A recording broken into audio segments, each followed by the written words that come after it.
Now, from Greater Sandton and beyond, get ready for the Sandton Times Hour with your host, Alexander. Well, there we are again, ladies and gentlemen, everyone in between and beyond. This is the Sandton Times Hour on Mix 93.8 and is always available on all good podcast platforms. I'm your host, Alexander Leipner, and this is edition 131. It's week 37 of 2023, and September is well here. Oh, don't you enjoy the warmer months? Thank you very much. I'm excited to be with you again, and if you would like to send through your questions, your comments, your feedback, your input, please do so. Email editor@sandtontimes.co.za, connect on social media @Sandton Times, and also visit the website www.sandtontimes.co.za. And of course, if you're listening live on Mix 93.8 and not at a later stage, you can use the WhatsApp line and send through your thoughts on 084 822 0938. 084-822-0938.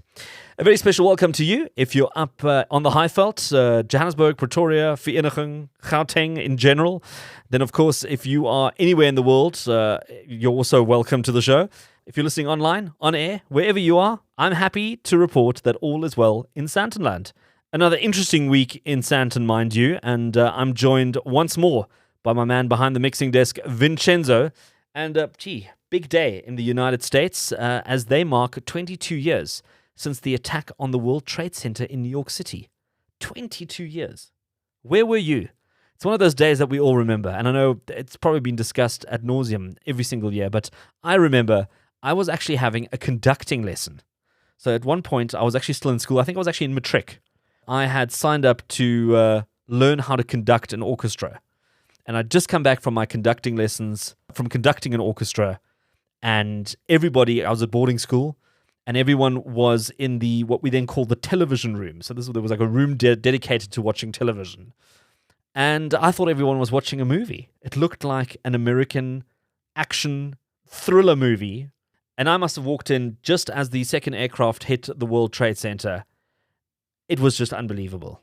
I mean, we'd never seen anything like that before. I think we were glued to that television for the next 24 to 48 hours. I mean, you remember it well if you were there. Be interesting to get some of your feedback and thoughts on that. Then also, it's been a exciting and interesting Rugby World Cup start this past weekend, and now that things have kicked off, love to see what your thoughts are on the World Cup. Who's going to come out on top? Are the Springboks going to make it happen? Who knows? Fingers crossed. Coming up on this week's show, it's a company that has been pioneering in its production, and I chat to the third-generation CEO as they mark a major milestone. Then, have you ever heard of psychedelic-assisted therapy? Well, a new wellness center in Sandton is offering a whole new approach to treating mental illness, so stay tuned for that. After that, one of Sandton's biggest music events is about to return with another incredible lineup of artists, more details to come. And finally, South Africa has a 12th official language, and I'll be chatting or signing a bit more about this. All of this coming up shortly. Let's get the week going with some Hadaway and What is Love on the Sandton Times Hour on Mix 93.8. Promote your brand. Advertise your business. Our audience could be your next client. Contact the Sandton Times today. The best of talk and music in 1 hour. This is the Sandton Times Hour. This is the Sandton Times Hour on Mix 93.8 and also available on all good podcast platforms wherever you are in the world. And as we kick off this week's hour, I'm thrilled to be joined by another business leader, CEO of one of South Africa's probably most well-known manufacturing concerns, and you've probably come across their product somewhere in your lifetime. If you've broken something, if you've needed to stick something back together again, this product has got some remarkable stories. It's got a remarkable pedigree, and he is the CEO of Pratley. His name is Andrew Pratley, and Andrew, it's such a great opportunity to chat to you on the Sandton Times Hour. Yeah, thanks very much for having me. Well, as we kick things off, I mean, the reason for us chatting today is that you are celebrating the 75th anniversary of the business. And can you sort of share the journey of the company over the years and some of the key milestones that you guys have had in a very unique and a very interesting kind of business? Yeah, so 75 years, it feels like our 70th was just the other day. And in a way, I think it was, but so much has happened in between that. Yep. And, So the company was started by my grandfather, George Monty Pratley, back in 1948. And he was an engineer by trade. He went off to England and he fought in the Second World War. And when he came back, he started up Pratley. It was initially started in Hillbrow and sort of doing jobbing work for the mines back then.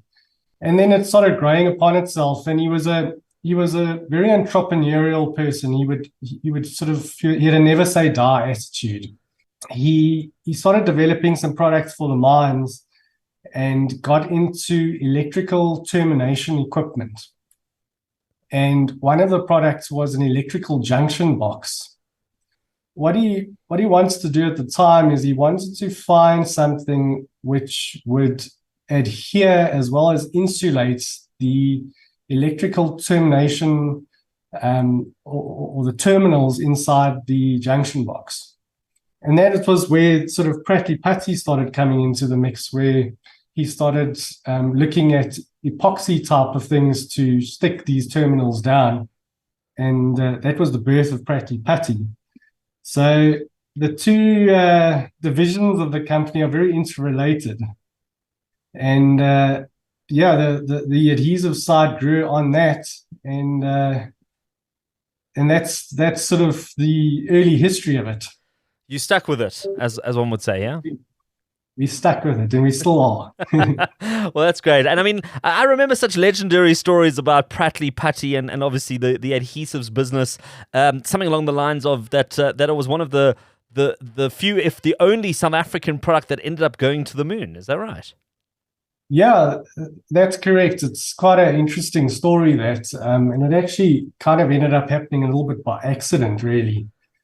In the sort of the mid-1960s, the Americans were firing probes, if you have it, into the moon. And one of the missions or series of missions was called the Ranger mission. Now, at the time, we had a company in America who was wanting to produce Pratley Putty from us under license. But the operations weren't 100% up and running yet, but their salespeople went to the American Space Agency and sold them on the idea of using Pratley Putty. They then came back to us and said, well, we've sold them on the idea, but we can't produce it yet because none of our manufacturing facilities up and running. So we ended up actually sending them some of the products from our head office here in Krugersdorp, and the rest is history. And it ended up going on one of the Ranger missions to the moon.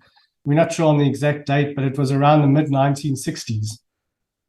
Incredible. Well ahead of Elon Musk. I think that's something that is worth boasting about, and I think it's such a great story. Yeah. And I mean, the funny thing is, actually, back in the day, is that the Americans also, it was very much during the apartheid era, and it was also the Americans also had a policy of only using American products. So it was actually sort of a little bit by accident that it ended up happening. And I mean, most people probably know you for, I suppose, what people would generically call sort of like a super adhesive or a glue. They probably know you for the Pratley Putty, but you guys do a whole range of different products now, surely. Yeah, we do. In fact, these days, I think we produce in excess of 2,000 products. What most people know us for is generally what they see on the shelf, which is our adhesive range of products. But we actually, these days, have 3 separate divisions in the company, only one of which is our adhesive range, but we also have an electrical and a mineral side to the business as well, which, especially our electrical side, is actually one of our larger divisions. Yeah. I mean, you're now the 3rd generation in the family. Your late father, who passed on in 2021, and I had the pleasure of meeting him, and we had some great chats about some of the stuff that you guys have done at Pratley. But you're now at the helm of taking this business forward. What are some of your ideas, some of your plans with the business? I mean, it's not the most easiest of times to keep a business going with load shedding and a whole bunch of other challenges around the world. But where is your mind at the moment? Yeah, certainly the environment's, I think even in the last 3 years since my father passed away has changed significantly. Fundamentally, at the end of the day, I think the company's been, in 75 years, I hate to use the words we've seen it all, but we certainly have been through many ups and downs through the years. So we're very well equipped going forward, and also relying on the generations that have come before us to answer those questions, because the world, you go through hard economic times, but those times are never set in stone, and the good times always do come back again. So fundamentally, as far as our policies go and the style in which we run the company and our sort of ethos doesn't change. And it's held us in good stead over the years. It's a good recipe. For example, during the bad times, having debt is probably not the best thing to have. So we've always had a policy, for example, of having zero debt. And that's a policy that we will continue to have. So it's those fundamental policies that you lean on during these times, which you carry forward as a third generation. My brother and myself are not here to reinvent the wheel. Obviously, we do need to adapt quite quickly to the things that come about, but having our independence also helps with that. If we wake up tomorrow morning and we decide, we want to produce rocket engines, for example, we can do that because we don't really have other shareholders to report to. So we're very lucky, and I think we're very well equipped and agile enough to take us forward in sort of more challenging times. Absolutely. And Andrew, I suppose you're one of those businesses as well, is that if everything breaks apart, you're one of those few businesses that can glue it back together again. And I think that'll hold you in good stead. Certainly, yeah. Well, if we can't glue it back together, I don't know if anyone can. So, yeah, we've got a lot of sort of new and exciting products coming up as well. So, yeah, watch this space. I think that's a great place to leave it at. Andrew Pratley, CEO of Pratley, and as I said, you probably know them from some of their super adhesives that you can get at probably every single hardware store and even supermarket. And yeah, it's a South African institution, a South African product, and it's gone around the world, and it's even gone beyond the world. So there you have it. Thank you so much for joining me on the Sandton Times Hour. Quick break and more of the Sandton Times Hour right after this. Follow the Sandton Times on social media. Sandton Times. This is the Sandton Times Hour on Mix 93.8 and available on all good podcast platforms. And came across this interesting story a couple of days ago, and it's a new wellness center that opened towards the end of last year. But they're now offering a whole bunch of new services, and I thought let's get these two doctors on to talk about this. It's called Equanimity Wellness. It's a psychedelic-assisted therapy facility, and they've launched a holistic science-based wellness center. And here to chat to me about this is Dr. Anthony Townsend and Dr. Brad Kallenbach, who are the co-founders and clinical psychologists spearheading this groundbreaking venture. And it's great to have you on. And I do a lot of talks on the future. I speak to a lot of corporates about trends. And one of the big trends that started coming up over the last 2 to 3 years is things like microdosing, using psychedelics to treat a lot of stress, anxiety, and it's probably gotten worse now over the last couple of years and coming out of a pandemic. But doctors, if you want to maybe just take me through what a psychedelic-assisted therapy facility is, Dr. Anthony.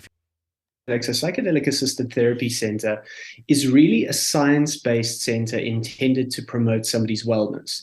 The unique offering, as the name would suggest, is that we utilize psychedelics, which are essentially compounds that are, as Dr. Humphrey Osmond likes to tell us, mind manifesting. They're unique molecules that help the unconscious mind spring forward and allow you not only to understand deeper emotions, deeper thoughts and insights, but also adopt radical new perspectives. We find that when you pair these kinds of molecules with the best behavioral change tools that therapy has to offer, you get a rather potent remedy to be able to tackle a whole range of conditions ranging from OCD, post-traumatic stress disorder, depression and anxiety, to just managing general stress and even improving your relationships. So in layman's terms, is this almost an evolution like we've seen with the likes of cannabis, where initially it was considered to be a taboo subject? If you were using cannabis in any way, you were, a hippie or a stoner or something like that. And now we found ways to kind of medicinalize it, or it's probably, some people might even argue it's been a medicine, ever since we've known it, but kind of almost mainstream it and find specific elements or specific strains of that particular natural product that comes through these sort of plants. I know with psychedelics, it's normally mushrooms or something along those lines, and you can correct me, that we can now isolate these and use them quite strategically and quite medically to treat certain conditions. Very much so.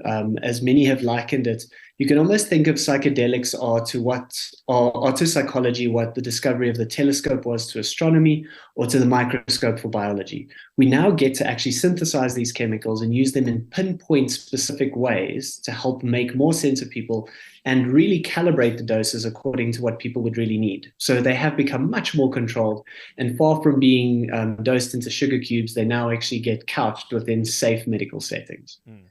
Now, part of this process is also the fact that this is happening in a controlled environment. So you often hear people talking about ayahuasca ceremonies happening in the middle of a forest somewhere, and people go through this sort of traumatic or very emotionally driven experience and don't know if they're coming or going, and 3 days later they kind of tell stories of crying and laughing and all kinds of things.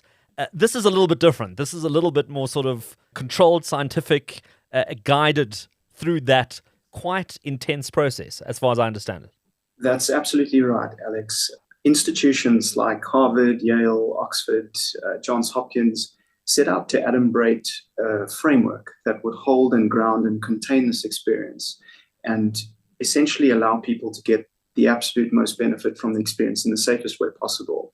And the framework consists of 3 parts: careful screening and preparation, a psychedelic journey or ceremony, as it's sometimes called, and rigorous and ongoing integration or follow-up therapy. Under these conditions, we find that people can experience these medicines safely, they can derive the most benefit from them, and adverse reactions are reduced. And in our center, we've couched our entire program within this 3-part framework. So there is very, very thorough screening and preparation where we're ruling out certain contraindications. We're preparing people for the medicine journey, cognitively, emotionally, and physiologically.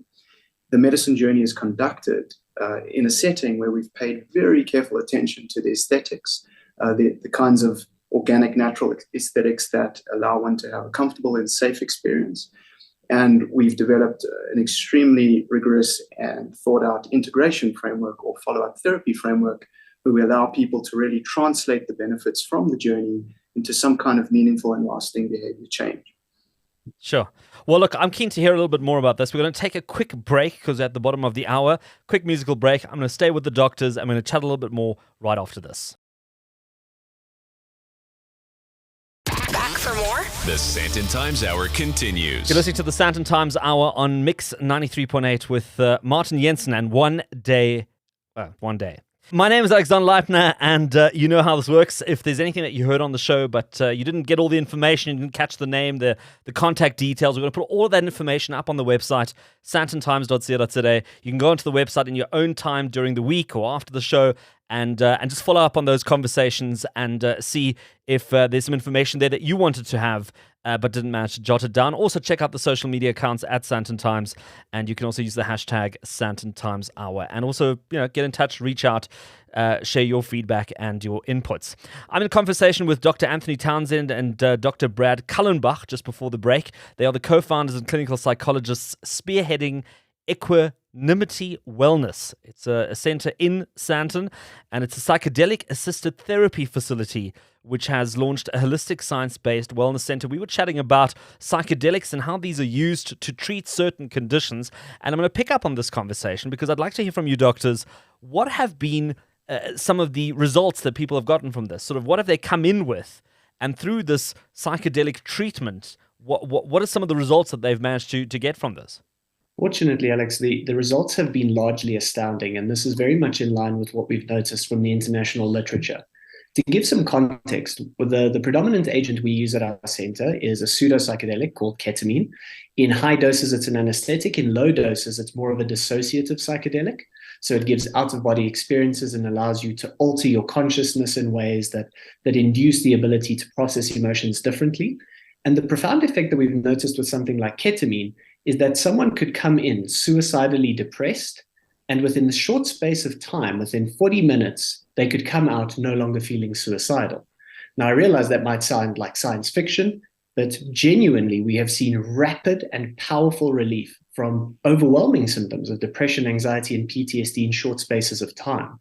Now, the work of the medicine is that it will make you well very quickly. The reason Brad and I have been so conscientious to develop a therapeutic framework of the nature that we have is because while the medicine will make you well, the effects could wear off. Therefore, when you add in therapy, that will keep you well by making the necessary changes to keep that good thing going. Right. Okay. So it's a bit like going onto a diet. So the initial exercise will get you into shape, but the diet will keep you on track and not putting on any weight. Have I got that about right? Absolutely, something like that. Okay, I'm with you. All right. What inspired this idea? Well, Alex, just pre-COVID and in the immediate aftermath of the initial bout of COVID, Anthony and I had been exploring the possibility of running psychedelic-assisted therapy retreats overseas in legal geographies. And as it happened, we ran some of these retreats and we had astonishing outcomes. And this is where we really cut our teeth and refined and honed our therapeutic framework. However, we realized that it's simply not practical for South Africans to travel overseas, to take 10 days off work, to pay that kind of money, to get this kind of treatment. And so we wanted to find a way to make this viable for South Africans. And this was really the genesis and the birth of the Equanimity Wellness Center, where we found a way to give people access to this experience in a way that is financially manageable, it doesn't disrupt their routine, and it's just simply more practical. And this was really the inspiration for how Equanimity came to be. Right. Well, briefly though, I mean, it's not just about psychedelic therapy. The Wellness Center also does offer other things as well. And what are those? Fortunately, in addition to the psychedelic-assisted therapy, we also offer the traditional forms of psychotherapy. We also have a wide multidisciplinary team, including doctors, physiotherapists, life coaches, sexologists, aestheticians, and even yoga practitioners, breathwork practitioners, and people who help with one of Brad's favorite offerings, cold exposure. Oh, wow. Yeah, that's very popular at the moment. That's when you sort of dip yourself into an ice bath and count to 10 and hope that you're going to get out on the other side. That's absolutely right, Alex. There's profound physiological and psychological benefits to the practice, not least of which is giving people an opportunity to learn how to get comfortable in a space of stress. So leaning into a state of voluntary arousal, a state of voluntarily induced anxiety, learning to find the breath and to become mindful and to center oneself. This is an amazing skill to learn in life and for the benefits of a psychedelic journey itself. Interestingly, neuroimaging of people undergoing these other modalities like meditation, yoga, breathwork, cold exposure, the brain tends to look rather similar to the way the mind looks in a psychedelic experience because there's a tempering of the same networks in the brain that allows for other connections to form. And we're often quite fond of quoting a neuroscientist named Sam Harris in this regard. He states that practices like mindfulness and meditation and breathwork and psychedelics get you to the same place. It's just that psychedelics are like strapping yourself to a rocket, whereas meditation and breathwork and cold exposure is kind of like setting a sail. I'm with you. Okay, well, there you go. If you want to experience a whole range of different feelings and also just sort of delve a little bit deeper into the psyche and maybe even treat some things that you've been dealing with, well, there you have it. Equanimity Wellness. Dr. Anthony Townsend and Dr. Brad Kallenbach, the co-founders and clinical psychologists behind that. I thank you for making the time to be with me on the Sandton Times Hour. Online, on air, Anywhere, anytime. This is the Sandton Times Hour. Well, a popular event that has come back to Sandton time and time again is the Standard Bank Joy of Jazz. And in 2023, it will be no different, as this event with some of the hottest tickets in town returns to the heart of Sandton. And here to chat to me about this is Zikie Molusi. He's the head of marketing and strategy at the Standard Bank Joy of Jazz. And Zikie, how are preparations going for this mega event? Alex, thank you so much for having us. So far, I can say we're very much excited that post-COVID, we have an opportunity to present one of the magnificent concerts around town, which is the annual Standard Bank Joy of Jazz. And I think, again, rightfully so, our home being the Sandton Convention Center, a venue that really continues to work wonders for us in terms of welcoming us. And to your question, preparations going very well. Obviously built up, made up of a couple of events that we are lining up. Eventually, leading to the big dates, which is going to be the weekend of the 29th and 30th of September. As I said in the beginning, it's one of those events where tickets go quickly. People flock to the Sandton Convention Center to experience an array of both local, Pan-African and international artists.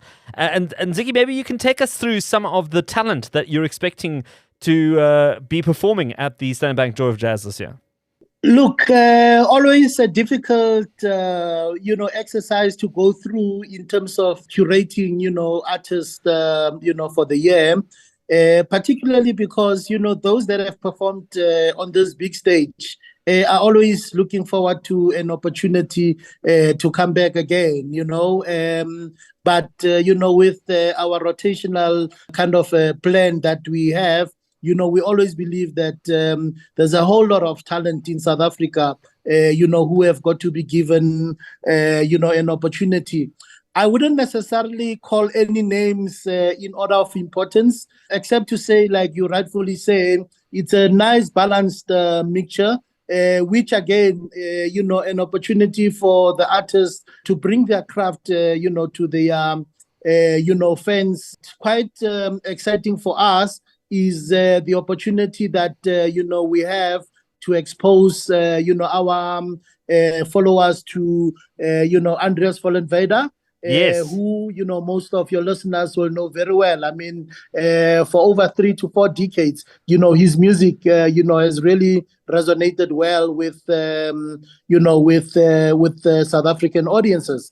I mean, locally, you look at artists like Simpiwe Dana, she continues, to be a major, female artist in terms of, her repertoire. For the younger generation, we have made sure that, artists such as Buhle Bendalo, who is part of, the soil, and, an artist such as Langa Mavuso, Zoe Mutiga, young up-and-coming, musicians who continue as well, to make a good impression in as far as, their craft is concerned. And how about, artists such as Mekoe Mkhubata, Billy Monama, those are just few of the artists that your listeners can look forward to for this year.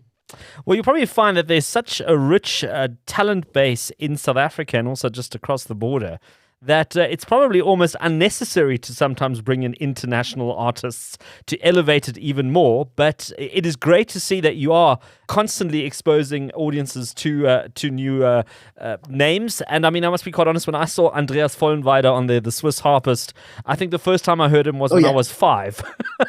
And I probably saw it on some German television program. And it's unbelievable that, he's been going for such a long time and still strikes a chord with so many audiences across the world.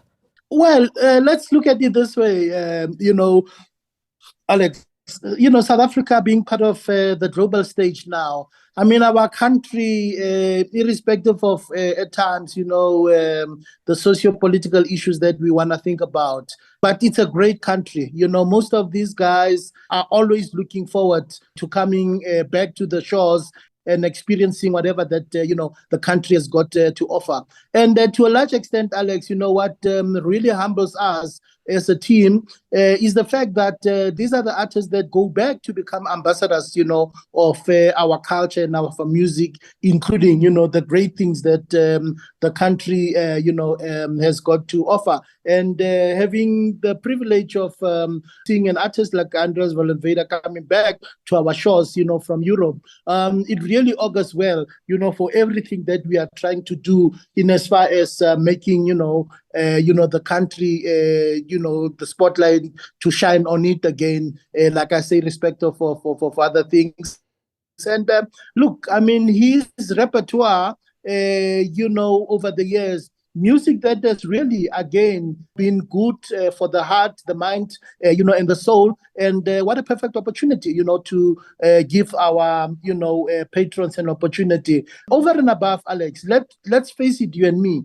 Right now, with the rand, the currency exchange weight standing, very difficult that even if you wish to travel abroad to go and experience some of these huge international festivals, that you can afford it. And I think, a very important strategic role and a gap that we are filling by bringing these artists into the country, it just makes it so easier, for the thousands and thousands of music followers, from all over the country to be able to see these guys, perform live. And it is for that reason that let me take this opportunity to encourage, your listeners on all your different platforms, including your, social media platforms, to say, go get your cousins, your friends, your brothers, your sisters, your mummies, your daddies to come through, and enjoy this festival. It's really one of the major international festivals that you find, we've been hosting, for the last 24 years in South Africa. And anybody who hasn't really experienced the great atmosphere, that the festival gives, has really lost out. And like you say, time is still there. Please go out and get your tickets. They are really selling, fast like hotcakes. Go get your tickets and be part and parcel of this great lineup.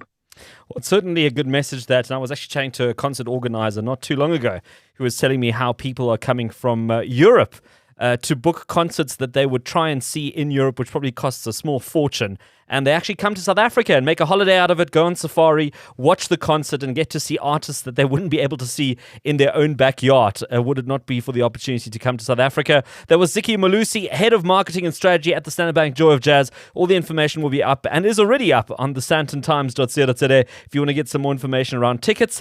We're going to take a quick musical break, and we'll be right back after this. Online, on air, Anywhere, anytime. this is the Sandton Times Hour. This is the Sandton Times Hour on Mix 93.8 and available on all good podcast platforms. And that was Would I Lie to You by Cedric Gervais, Chris Willis, and David Guetta.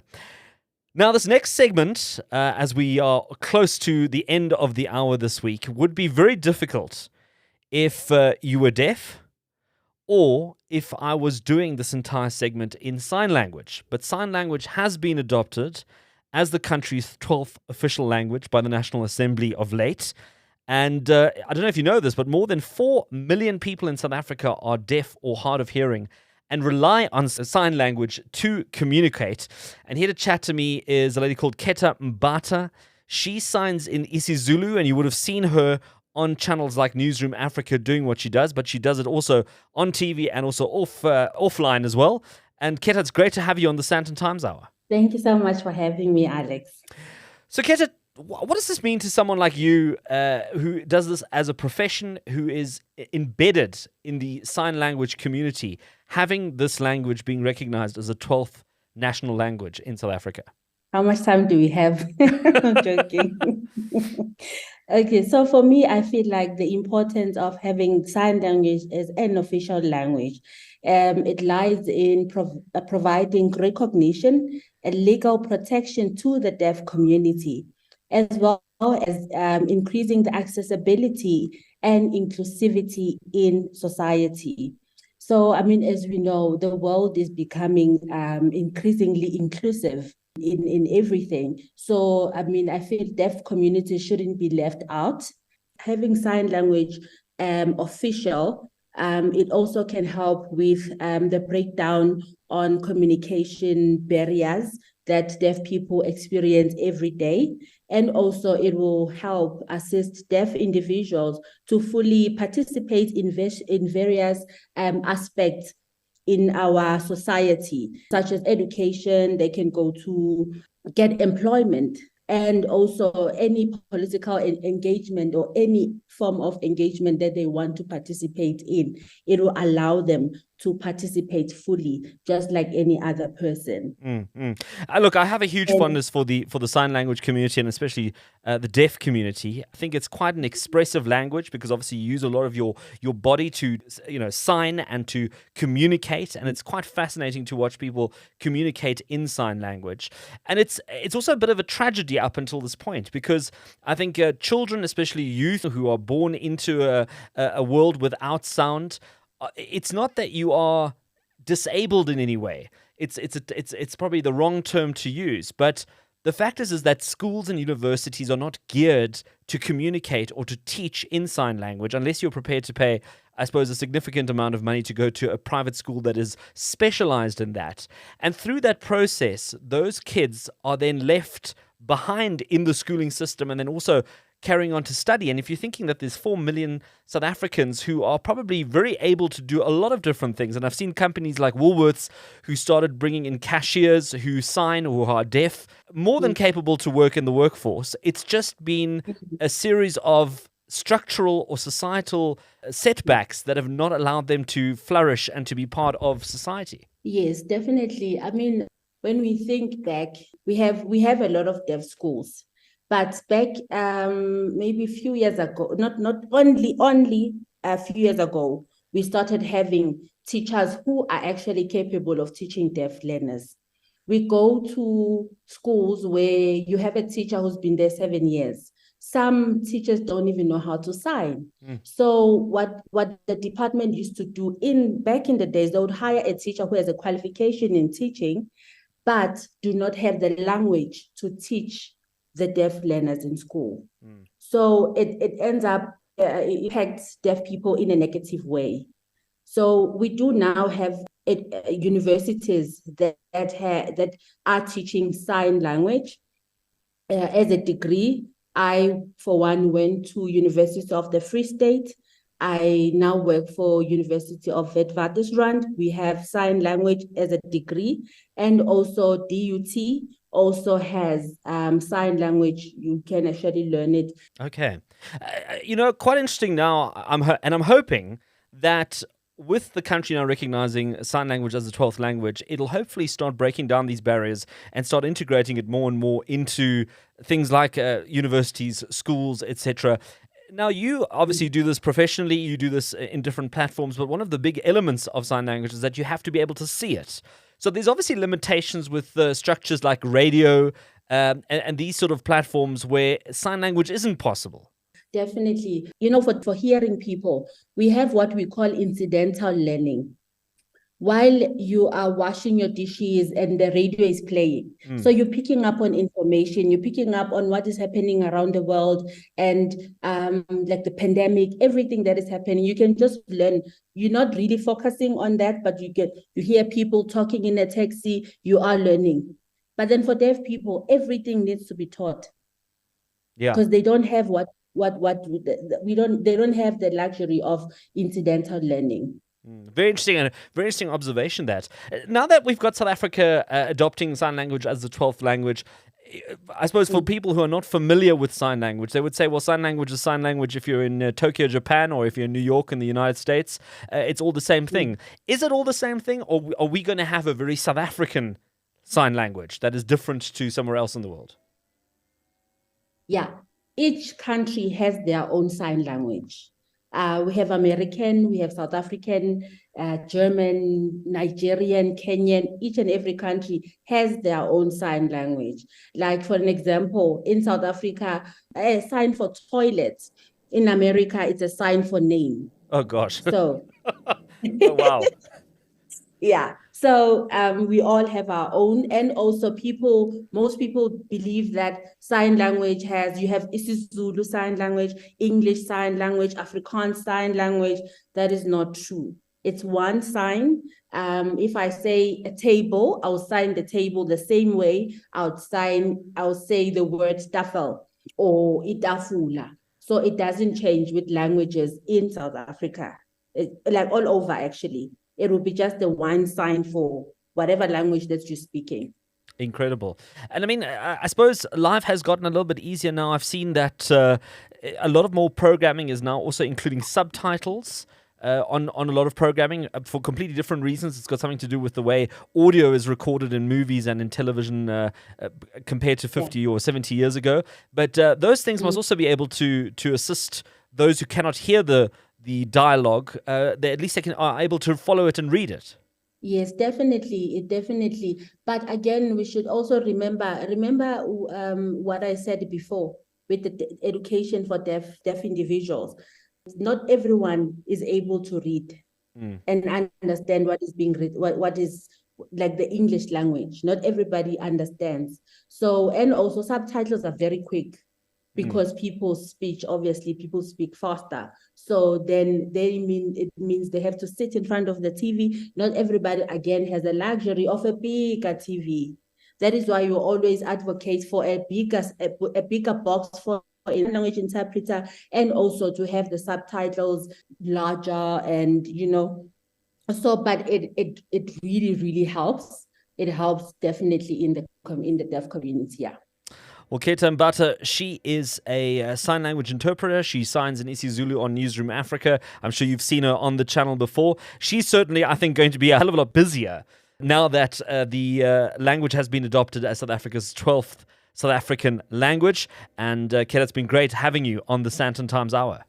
Thank you so much, Alex, for having me. And that's it for the Sandton Times Hour on Mix 93.8, and as always available on all good podcast platforms wherever you are in the world. If you want to get in touch, you can email editor@sandtontimes.co.za or connect on social media @SandtonTimes, or visit the website www.sandtontimes.co.za, and feel free to send through your questions or comments, feedback, input. You can do that on any of those channels. And then also, thank you to my guests who made the time to be on the show this week. And Vincenzo, that's my sign language attempt at saying thank you to you. I don't know, it's a bit rusty, but we'll work on it. And thank you to the Sandton Times team, as well as everyone else at Mix 93.8. And of course to you, those who tune in every single week, who subscribe to the podcasts. Thank you for listening, and let's connect again next week.